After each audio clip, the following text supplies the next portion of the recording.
Assalamualaikum warahmatullahi wabarakatuh. Alhamdulillahirabbil alamin. Wabihi nasta'inu ala umuri dunya waddin. Wa ala alihi wa sahbihi ajma'in. Amma ba'du. Pertama-tama marilah kita panjatkan puji dan syukur kehadirat Allah Subhanahu wa taala,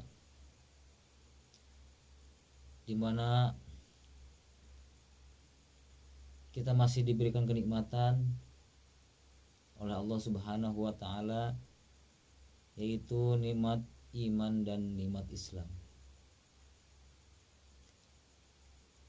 Salawat dan salam marilah kita panjatkan kepada junjungan kita, Habibana wa Nabiyana Kangjeng Nabi Muhammad sallallahu alaihi wasallam,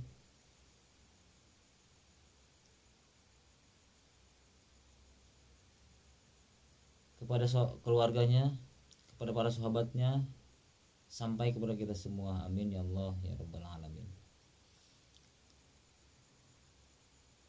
Saudara dimanapun Anda berada,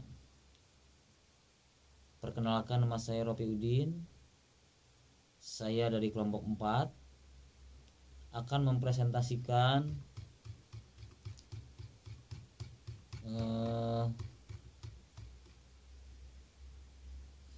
mata kuliah etika profesi guru, yang dimana dosen pembimbingnya yaitu Ibu Dr. Anda Hajah Popon Sahara MMPD, yang berjudul Paradigma Pendidikan dan Kebudayaan.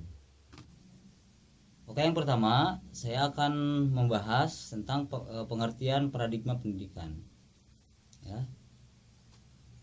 Paradigma pendidikan, ya, menurut Echol dan Sadley, yaitu kata paradigma dalam bahasa Inggris adalah paradigm, yang berarti model. Oke. Itu dari tahun 1992.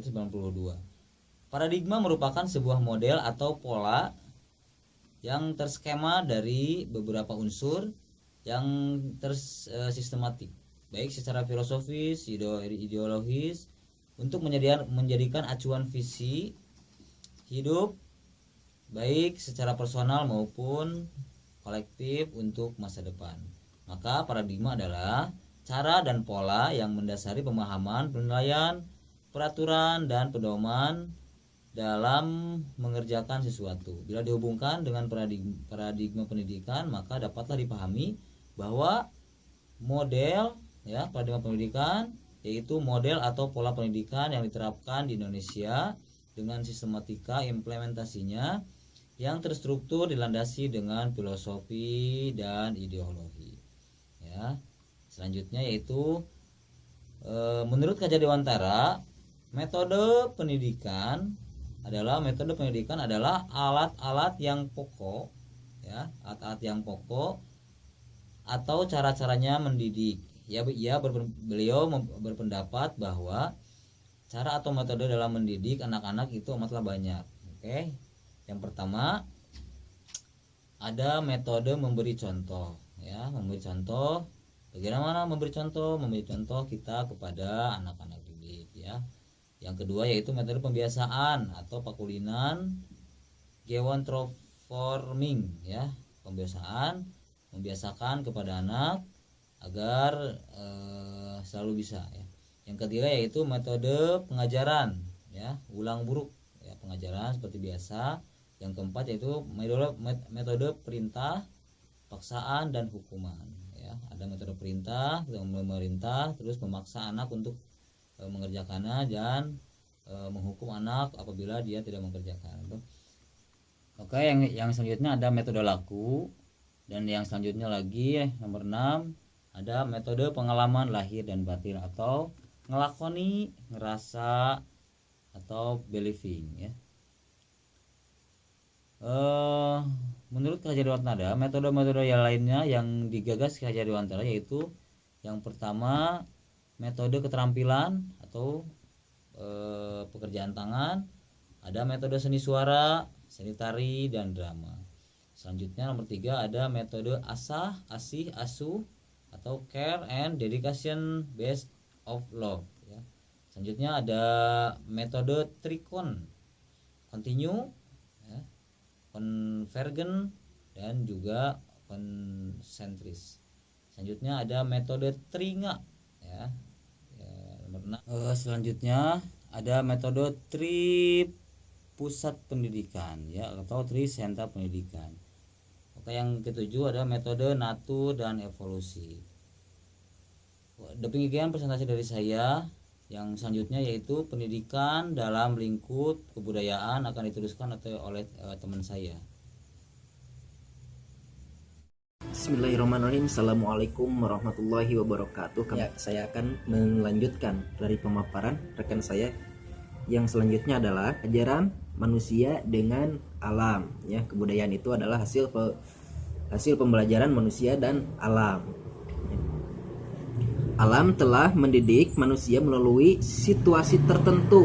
Sudah jelas, karena segala sesuatu itu mempunyai proses ya, yang memicu akal budi manusia untuk mengelola keadaan menjadi suatu yang berguna bagi kehidupannya ya, seperti itu. Yang selanjutnya, antara pendidikan dan kebudayaan terdapat hubungan yang sangat erat ya. Jadi terdapat hubungan yang sangat erat. Dalam arti kebudayaan atau dalam arti keduanya berkenan dengan suatu hal yang sama, yakni nilai-nilai ya. Jadi pendidikan dan kebudayaan itu mengacu pada satu yang makna yang satu, yaitu nilai-nilai. Dalam konteks kebudayaan, justru pendidikan memainkan peran sebagai agen pelajaran nilai-nilai budaya, karena pada dasarnya pendidikan yang berlangsung adalah suatu proses pembentukan kualitas manusia sesuai dengan kodrat budaya yang dimiliki ya, seperti itu. Mungkin cukup sekian ya apa yang saya teruskan dari rekan saya. Assalamualaikum warahmatullahi wabarakatuh. Bismillahirrahmanirrahim. Saya Nelinda Amalia. Di sini saya akan melanjutkan pembahasan yang sebelumnya telah dibahas secara singkat oleh rekan saya, yaitu Nukman, berkaitan dengan pendidikan dalam lingkup kebudayaan. Karena pada dasarnya pendidikan yang berlangsung adalah suatu proses pembentukan kualitas manusia yang mana memang sesuai dengan kodrat budaya yang dimiliki. Oleh karena itu, kebudayaan yang diturunkan kepada manusia dari generasi yang satu ke generasi yang lainnya, ke generasi penerusnya, lewat proses belajar ini, itu berkaitan dengan tata cara bertingkah laku. Sehingga secara wujudnya, substansi kebudayaan itu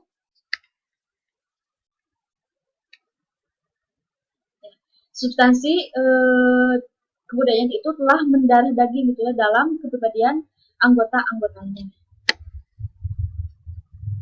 Nah, di sini terdapat uraian tentang pendidikan dan kebudayaan, di mana poin yang pertama yaitu berkaitan dengan kepribadian dan kepribadian dalam kebudayaan. Fungsi pendidikan dalam konteks kebudayaan dapat dilihat dalam perkembangan kepribadian manusia. Gitu. Mengapa dikatakan demikian? Karena tanpa kepribadian manusia ini tidak ada kebudayaan. Meskipun memang kebudayaan bukanlah sekedar jumlah kepribadian. Nah, di dalam perkembangan kepribadian diperlukan kebudayaan. Jadi dalam mengembangkan kepribadian ini diperlukan kebudayaan. Dan seterusnya kebudayaan ini dapat berkembang melalui kepribadian tersebut. Dan hal ini menunjukkan kepada kita bahwa pendidikan itu bukan semata-mata transmisi kebudayaan secara pasif, tapi memang perlu dikembangkan secara kreatif. Jadi kepribadian ini perlu dikembangkan secara kreatif. Nah, kebudayaan ini sebenarnya adalah istilah sosiologis untuk tingkah laku yang bisa dipelajari. Dengan demikian, tingkah laku manusia bukanlah diturunkan layaknya tingkah laku binatang Jadi tidak bisa sembarangan diturunkan layaknya binatang, tetapi memang harus dipelajari secara berulang-ulang dari orang dewasa karena memang orang dewasa ini dipercaya bisa membantu istilahnya membantu mengembangkan kepribadian atau tingkah laku dari manusia tersebut, gitu. Dari manusia yang satu seperti itu, dalam suatu generasi. Nah, di sini John Gillin dalam pilar menyatukan pandangan behaviorisme dan psikoanalisis, yaitu mengenai perkembangan kepribadian manusia. Di mana sebagai berikut, di sini terdapat 4 poin. Di mana poin pertama ini kebudayaan memberikan kondisi yang disadari maupun yang tidak disadari untuk belajar. Jadi kebudayaan di sini memberikan kondisi yang memang disadari ataupun tidak dalam proses untuk belajar gitu ya. Kemudian poin yang kedua, kebudayaan mendorong secara sadar ataupun tidak sadar akan reaksi-reaksi perilaku tertentu. Gitu. Jadi kebudayaan ini mendorong secara sadar maupun secara tidak sadar dalam melakukan atau reaksi-reaksi perilaku tertentu gitu ya. Kemudian kebudayaan mempunyai sistem reward and punishment terhadap perilaku tertentu. Gitu ya. Nah, jadi maksudnya di sini dapat diambil contoh secara sederhana gitu ya. Ketika misalkan terdapat peserta didik yang memang memiliki kemampuan lebih dalam mengikuti proses atau dalam mengikuti kegiatan belajar mengajar, maka di sini tenaga pendidik perlu memberikan motivasi dengan salah satunya dengan cara memberikan reward, gitu. Dengan cara memberikan reward atau memberikan hadiah gitu, baik itu berupa pujian ataupun barang lain sebagainya, karena memang hal ini dianggap bisa memberikan motivasi terhadap peserta didik tersebut. Adapun berkaitan dengan punishment, bisa saya ambil contoh misalkan ketika terdapat peserta didik yang memang dirasa kurang baik ketika melakukan proses belajar mengajar, maka perlu adanya punishment gitu. Dan punishment di sini juga harus bersifat harus memberikan motivasi gitu terhadap peserta didik agar bisa memperbaiki proses belajarnya itu. Dan ini merupakan kebudayaan gitu, terhadap perilaku tertentu. Kemudian poin berikutnya, kebudayaan cenderung mengulang bentuk-bentuk kelakuan tertentu melalui proses belajar. Jadi cenderung mengulang bentuk-bentuk kelakuan tertentu dalam atau melalui proses belajar. Nah, di sini kemudian pembahasan berikutnya mengenai uraian dalam pendidikan dalam lingkup kebudayaan, itu penerusan kebudayaan. Nah, satu proses yang dikenal luas tentang kebudayaan adalah transmisi kebudayaan. Nah, proses tersebut menunjukkan bahwa kebudayaan itu ditransmisikan dari satu generasi kepada generasi berikutnya, gitu ya.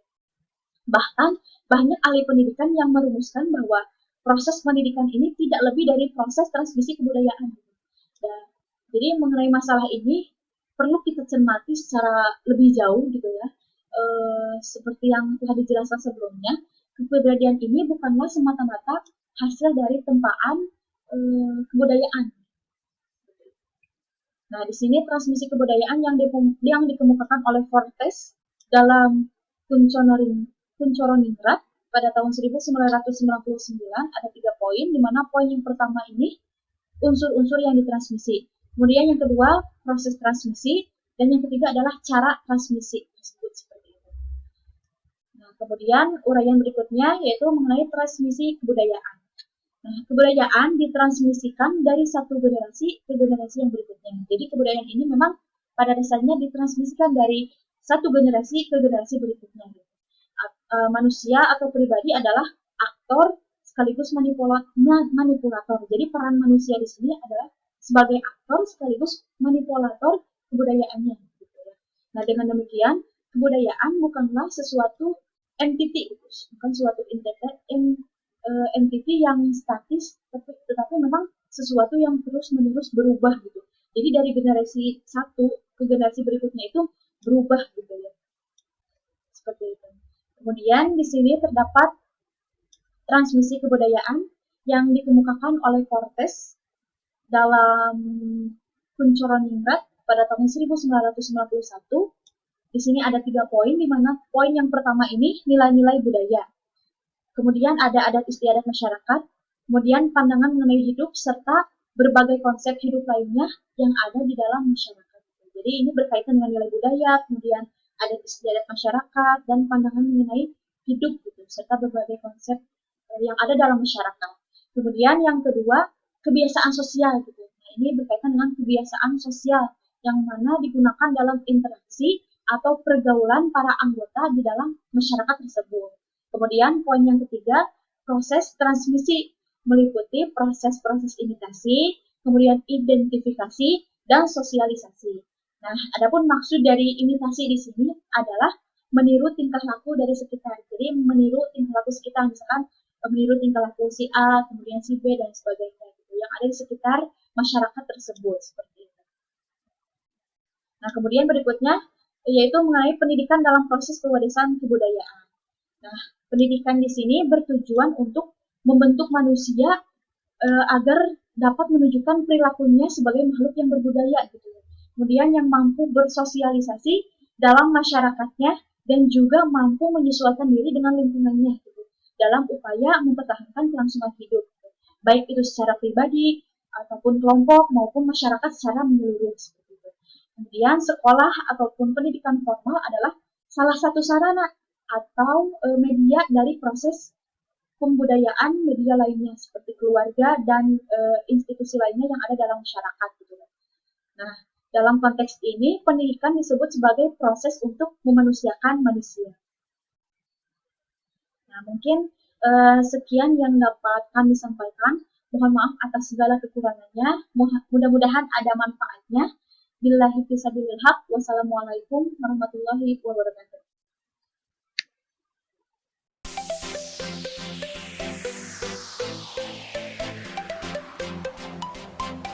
Sekian, wabillahi taufiq wal hidayah.